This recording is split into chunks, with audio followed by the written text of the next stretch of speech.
So this is my speech on why everybody should be vaccinated. This is my audience.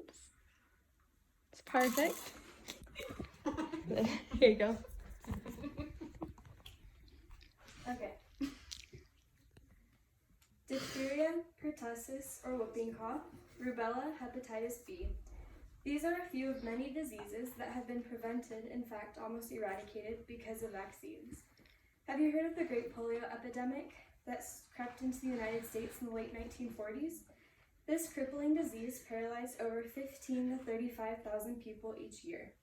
Societies became so overwhelmed with fear, and so much that travel, business, and outside activities were restricted. For years, polio affected the lives of many, but in 1979, the disease finally came to a halt. The polio vaccine was born. Growing up, I hated going to the doctor because I didn't want to experience the pain from a needle poking into my skin.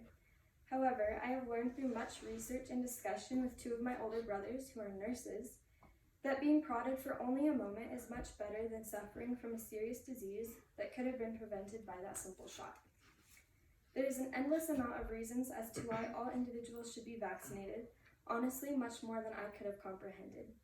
I already understood the importance of vaccinations, but now to an even further extent. In fact, I wonder more than ever why someone would choose to not be vaccinated.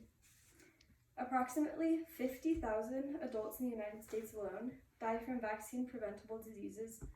On top of that, if someone around you has contracted measles or another dangerous disease, and you have not been vaccinated but exposed to that disease, then you might have to be quarantined to avoid the spreading of it, as they can be highly contagious. Not only is the sickness itself super awful, but so is the price tag.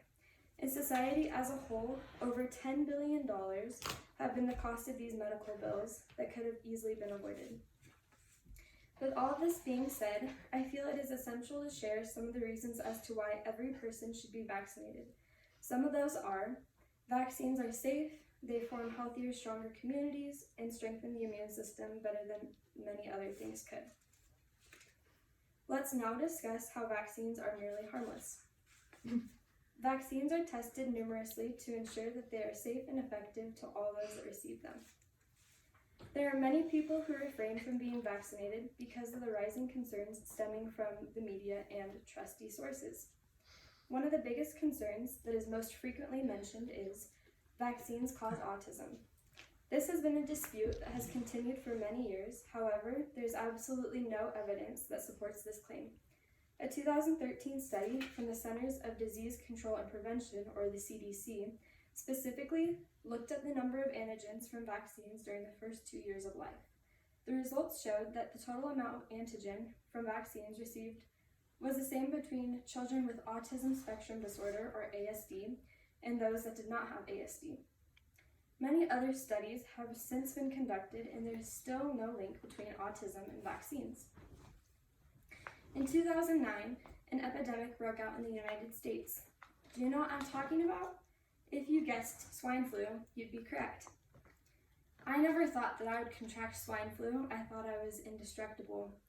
But last year, on Christmas, I contracted swine flu. On Christmas Day, I had to wear a mask, and for like the following 5 days. And none of my siblings contracted it because they all had been vaccinated.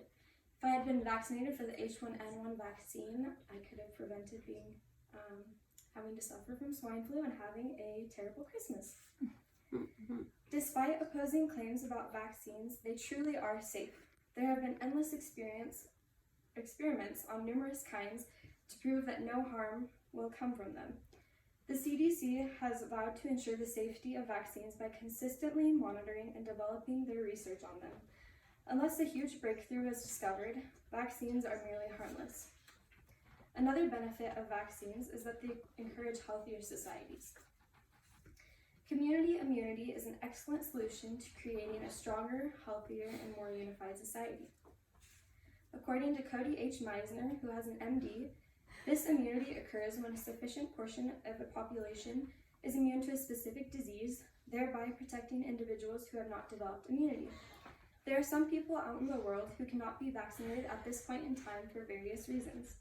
A few of those groups include children that are too young, some elderly people, people with specific religious beliefs, and individuals without access. Thankfully, though, there are still many of us who are eligible to be vaccinated, as it benefits not only the person receiving it, but the thousands of people in our surroundings. In elementary school, I met a girl whose family was anti-vax. They didn't want anything to do with the advanced medicine and were aware of the possible consequences that could unfold because of it. However, I never saw this girl miss school and was puzzled by it, especially when the common cold or flu broke out. Now, over 10 years later, I understand that she avoided getting sick because the good majority of us were vaccinated. Another example on the opposing side that I can think of happened in California of 2015. A young child was admitted to the hospital for measles after being exposed and not having the protection of a vaccine. This child had also been at Disneyland recently, and you know what happened? Over 125 cases of measles were reported because of this one child.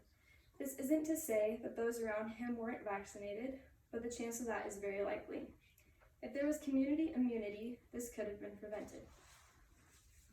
As citizens of the United States of America, it is our job to work together and reduce the likeliness of major epidemics. We have done a great job so far and must continue improving. Those of us who are capable of being vaccinated must be willing to do so, as we can assist and support those who cannot be.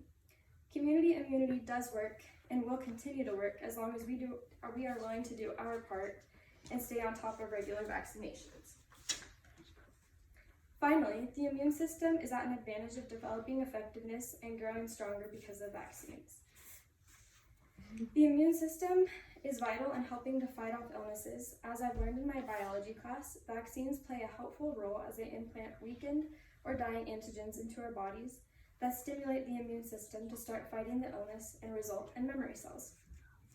It is true that natural exposure to an illness is important to strengthen the immune system, but there are some major diseases that require vaccines to increase the effectiveness of the immune system.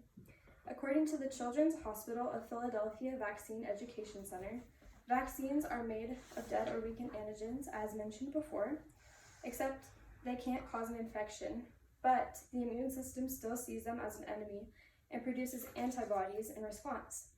After the threat has passed, many of the antibodies will break down, but immune cells called memory cells will remain in the body. Vaccines are not used to cause any form of damage, but are there to assist the immune system as it works at high speed to fight off bacteria. Our immune systems are able to recognize the uncommon measles virus because of vaccines.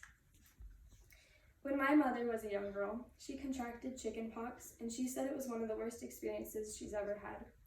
Her skin was blistered, and she was very itchy. At this time, there was no vaccine, so she had to rely on her immune system to fight off the infection and some medicine. Ever since the vaccine was released in 1995, she has made sure to get vaccinated to prevent it from happening again. Her body, of course, created memory cells to conquer the sickness if she were to get it again, but she decided that the vaccine would be even more effective rather than only depending on her natural exposure. These infections can mutate, so it is best to be vaccinated than experience the terrible symptoms. Our bodies are truly fascinating and have many important functions. If it wasn't for our immune system, we would be toast and prone to getting sick almost every day. While our immune systems function well, vaccines help to improve and strengthen its function and help us avoid getting serious diseases or sicknesses. Given these points, it is vital to remember why every individual should be vaccinated. There is more to vaccination than an achy shot. They save millions of lives. Yes, going to the doctors to be punctured by a needle might seem stressful, but that will never compare to the stress of a treacherous disease. Every single individual should be vaccinated because vaccines are safe, they form healthier, stronger communities, and strengthen the immune system. Many people around the world are not as fortunate to have these serums, so why not take advantage of the opportunity, especially since it is beneficial in the long run? The world is not going to slow down, and neither will new diseases, but vaccines can help prevent the progression of them. A world without some of these diseases is possible, but we must first have the desire to take the initiative and get vaccinated. If you have the ability to get vaccinated or you're capable of doing so, you should do it. It might seem like an impossible task, but remember, as mentioned before, we did cure polio in 1979. Thank you.